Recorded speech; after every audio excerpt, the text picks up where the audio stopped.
एका गावात सदा व सुखू नावाचे जोडपे राहत होते. त्यांना गजानन नावाचा मुलगा होता. त्यांचा गाडगी मडकी करण्याचा धंदा होता.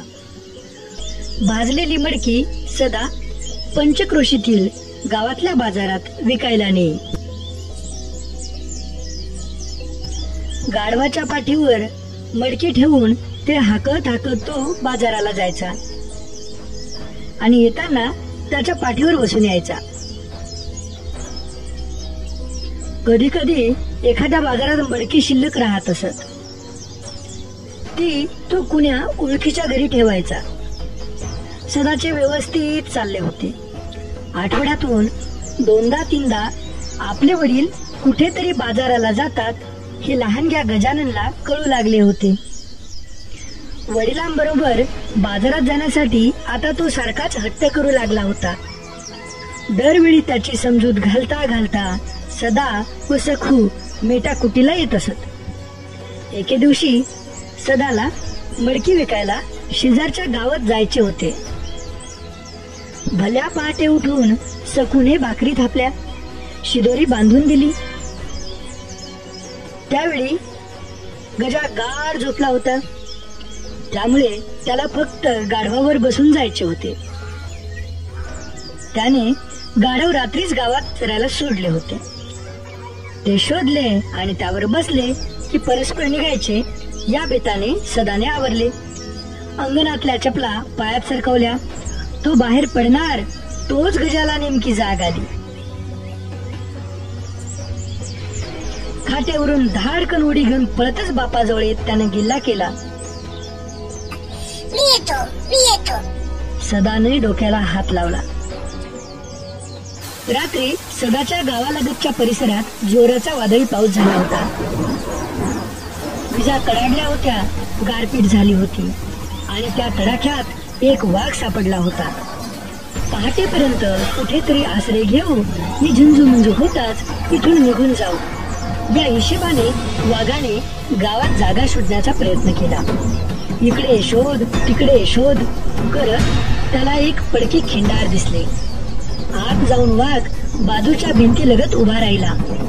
मी सदाच्या घराची मागची भिंत होती. साहजिकच खिंडारात भिंतीशी उभ्या असलेल्या वाघाला सदाच्या घरातले बोलणे स्पष्ट ऐकू येत होते. सदा विचार करत म्हणाला, बाबू तुला मी नेलं असतं पण अंधार किती आहे, रातच आहे ना अजून. गजा उसळला. असू द्या, मी येतो. लेका रस्त्यावर या वक्ती कोला असते बरं. असू द्या. हा लेकराले उचलून नेते म्हणतात तो. येऊ द्या, काय नाही, मी येतो. इकडे लांडगा येते मग. येऊ द्या, मी येतो म्हणजे येतो. पुढे जंगल लागते. जंगलात वाघ असते या टायमाले. काय भेव नका दाखवू मला वाघा फागाचा. ते ऐकून वाघ मनाशी म्हणाला, लोणीच आटेल फुट दिसून राहिलो. आणि वाघानं खाल्लं तर तुले. सदानं म्हटलं. तसा गजा तोंड वेडावत म्हणाला, मला खाल्लं तर तो काय तुम्हाला सोडणार आहे काय? काही नाही, मला माहित आहे. मी येऊ नाही म्हणून तुम्ही मला भेव दाखवून राहिले. सदाने विचार केला. डोळे मोठे करून म्हणाला, या वक्ती जंगलात कधी ना ते गचकंदारी भेटली तर म्हणू नको मले. गजा गडबडला. गचकंदारी? हो गचकंदारी. काय होई गचकंदारी? गचकंदारी माहित नाही तुले? लेका गचकंदारी वाघा शिवाली एका घासात खाती म्हणतात. आपल्याला भेटली तर काही नाही भाऊ. एवढं खतरनाक जनावर तरी आहे काय कोणतं? खतरनाक? आता गजा हादरला. शहरून आईजवळ पळा आणि म्हणाला, मी नाही येत मग, जा तुम्हीच. सदाची युक्ती फळाला आली. वाघ मनातून भ्याला. कोणती गचकंदारी होय बाबा, आपल्याला भेटली तर काही नाही भो. पैसे दिसायला लागल्यावर चाललं जाऊ आठवून. सदा लगबगीनं घराबाहेर पडला.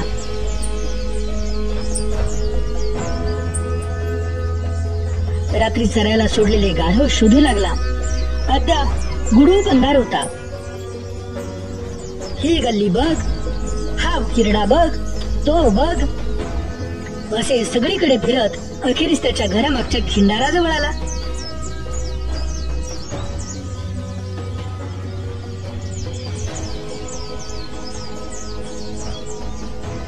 भिंतीशी वाघ उभा होता. दुरून त्याची अस्पष्ट अशी आकृती दिसताच सदा स्वतःशी उद्गारला, हाय सायाचं, मी साऱ्या गावात पाहून राहिलो आणि गदळ पाहिलं तर अति उभं. सदा तरा तरा चालत आला. गचकन वाघाचा कान पकडला आणि टांग फेकून टपकन त्याच्या पाठीवर बसला.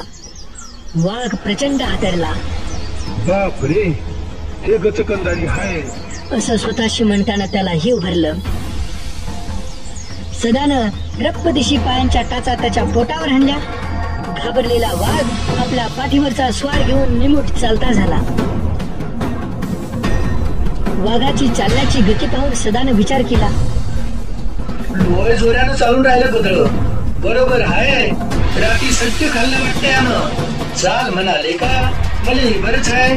तिकडे गजा बेला, आता हातालाच मिळेला. आता काय मस्त बाजारात जाणं आणि बदाड इकडं. स्वारीनं गाव ओलांडले, जंगलचा रस्ता धरला. अजून किट्ट काळोखच होता, पण आकाशात चांदण्या लुकलुकत होत्या. पहाटेची थंडगार हवा सुटली होती. हवेच्या झुळका सदाला मोर पिसाच्या स्पर्शासारख्या वाटत होत्या. आणि इकडे वाघाचा धावा सुरू होता. हे देवा, दया कर, भले वाचो, मला पाठीवरची ही बला जाऊ दे.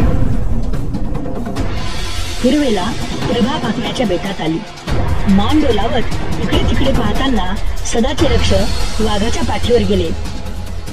गाढवाचा राखाडी सोडून पिवळा रंग आणि त्यावर काळे पट्टे दिसताच त्याच्या मनात शंकेची पाल चुकचुकली. हे कसं काय, असं म्हणत सदाने मान थोडी कलती केली आणि पाहतो तर काय, साक्षात वाघ. त्याला कापरे भरले. तो थाड थाड उडू लागला. या छेडछाडीनं वाघ सदाच्या दुप्पट हलू लागला. मनाशी म्हणू लागला, गचकंदारी झटके देऊन राहिली, म्हणजे आपल्याला खायची तयारी करून राहिली. हे सदा आकाशाकडे पाहत करुणा भाकू लागला. हे ईश्वरा, काय बुद्धी दिली बाबा. गदळ सोडून वाघाच्या पाठीवर बसलो आणि हा वाघही मला घेऊन चालला. पण मी आले दिसलो का, तर हा माई नळी फुलल्याशिवाय राहत नाही. मला वाचो याच्यातून, या संकटातून तार. सदाला दरदरून घाम फुटला. एवढ्या थंड वातावरणातही घामाने तो वरपासून खालपर्यंत थपथपला. डोक्यापासून घामाच्या धारा ओढू लागल्या. घाम वाघाच्या पाठीवर उतरू लागला.